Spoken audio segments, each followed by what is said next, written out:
Hello everyone, it's Micah. Welcome to the latest in our Monday reaction series where we're going through the number one songs of each calendar year. We've made it all the way back to 2013 with Macklemore and Ryan Lewis, Thrift Shop. Y'all remember this song. It was huge a decade ago.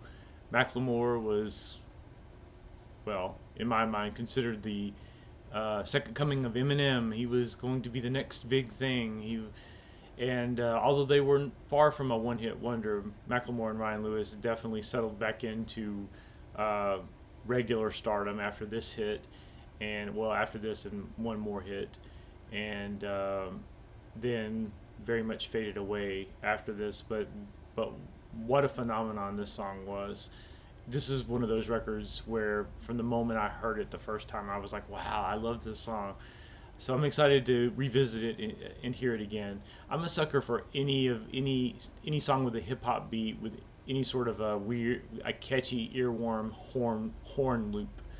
I know that sounds hyper specific, but there's been a number of songs over the years which have incorporated. Rump Shaker by Rex and Effect was one with a I don't know if it was a real or synthesized horn, but it definitely had that brass sound to it. There was a Jason Derulo song, Talk Dirty to Me. Anything that has one of those little brass sounding loops to it, I'm easy to please when it comes to those. I think those I'm a sucker for those for sure. So let's just go back in and revisit this video. It's got 1.8 billion views on YouTube, which is a tribute to just how big of a song it was. I keep wanting to call it Thrift Store, but it's Thrift Shop. What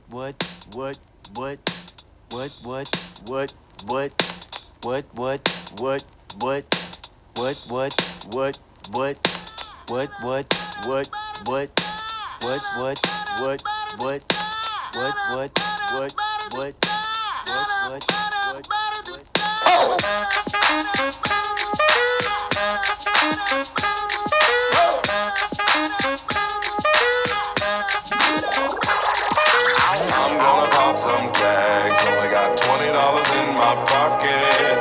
I'm hunting, looking for a come up. This is fucking awesome.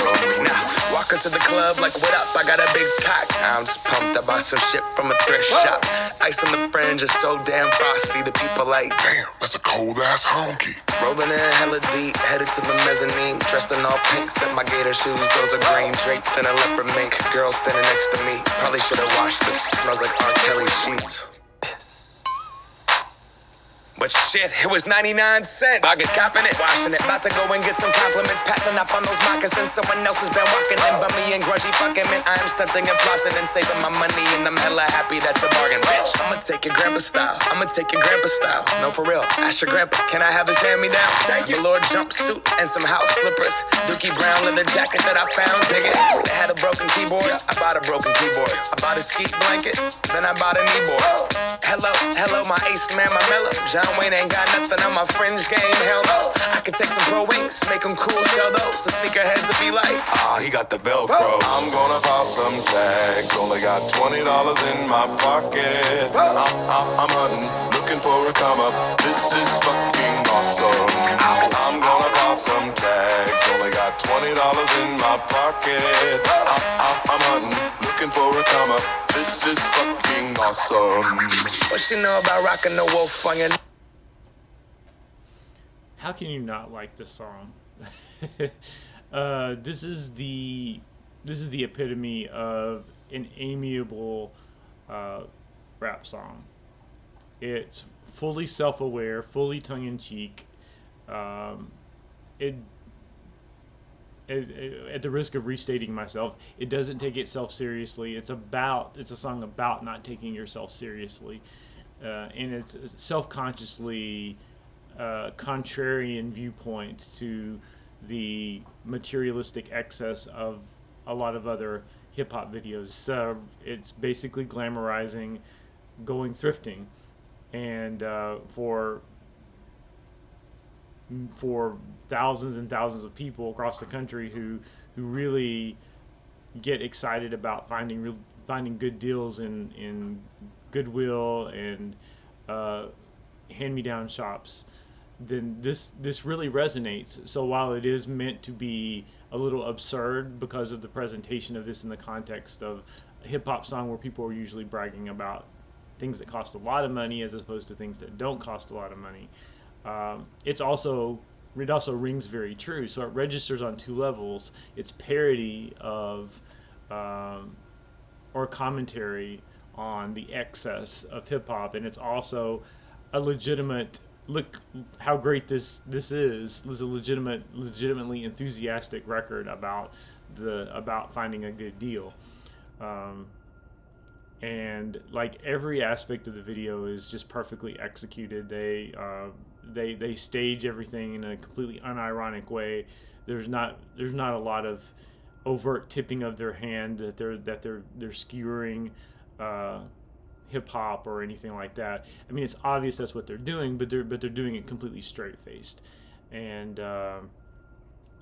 you know, when it gets down to it, yes, you can kind of see, despite all the neat production tricks and the clever vocalizations that are inserted in here, and I assume this is all the work of Ryan Lewis.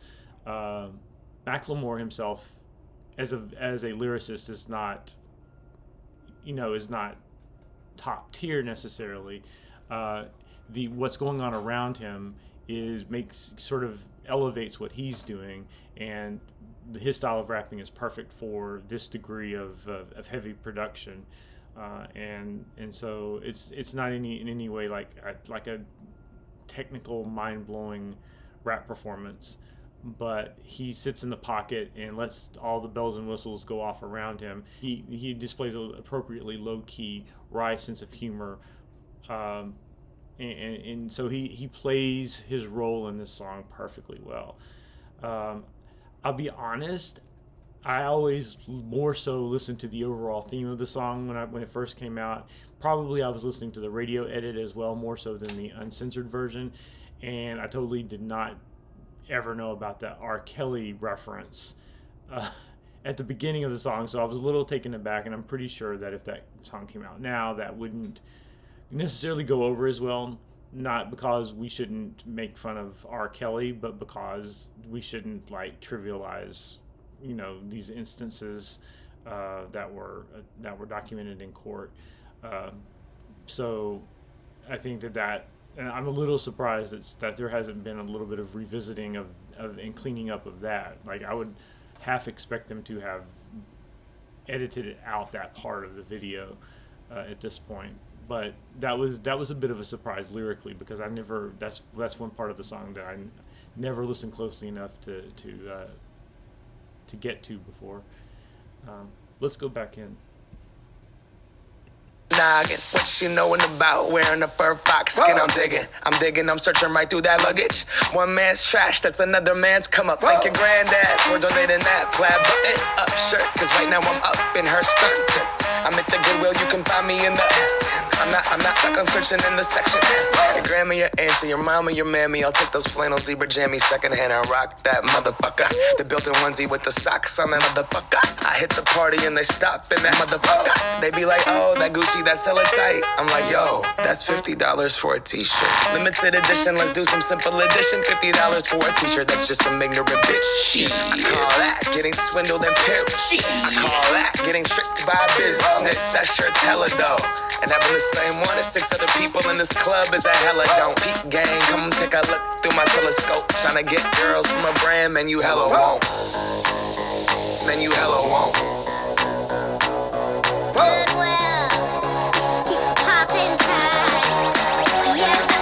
I'm gonna pop some tags. Only got $20 in my pocket. I'm hunting, looking for a come up. This is fucking awesome. I'll wear your granddad's clothes. I look incredible. I'm in this big ass coat from that thrift shop down the road. I'll wear your granddad's clothes. I look incredible. I'm in this big ass coat from that thrift shop down the road. I'm gonna pop in my pocket. I'm hunting, looking for a come up. This is fucking awesome. Is that your grandma's coat? In the second verse of the song, Macklemore does go in on some commentary about where he's specifically critiquing people who will spend $50 for a t-shirt, which, I mean, as much of a cheapskate as I am, $50 for a t-shirt doesn't really sound like that much to me. But if you're someone who lives exclusively to shop in thrift stores, then I could definitely understand that frame of reference. And I do, I'm much more familiar with those thrift stores than I would really care to admit, not because I would otherwise care about going to a thrift store or about anyone knowing that I did, but because I just kind of don't like, I like buying my clothes in, at least going to Marshall's. Like I don't go to, and nor can I afford to regularly go to designer stores or boutiques to get my clothes. But my stepmom is an avid thrift store visitor, and those vats of just with stacks and stacks of clothes and good and housewares and stuff in them. That's totally how it is at the Goodwill. I mean, there's Goodwill stores, and then there's Goodwill. I think they're called, I don't remember what they're called exactly, but then there's the Goodwill thrift stores. There's the stores that even Goodwill says, you know, we're not going to even bother putting this up on the shelf. We're just going to dump it in some bins, and you'll have to sift through it, and you pay by the pound for it. Those, I mean, for people who like that kind of treasure hunting mentality, it's a cool experience. And staging an entire video around that and building a song around that, and then having that video get nearly 2 billion views on YouTube and have the song be the #1 song of the year, that's quite an accomplishment. That's what you call realizing a concept all the way through. Like, who would have thought that this song and this music video would have turned into something this huge? Two more observations, and then we'll close out. First, I can't remember the name of the vocalist. His name is on the title of the video, but I cannot. Let me see if I can. Hold on a second. Wayne's. Is that how you say his name? Wanz. The vocalist on this song. I thought that it was very cool how he was explicitly acknowledging the build up to his vocal part, where he was supposed to come in at a certain point, but they inserted the dramatic break in there to build up to it, and so basically he was checking to see, okay, is it my time to go yet? That was a cute touch in the video.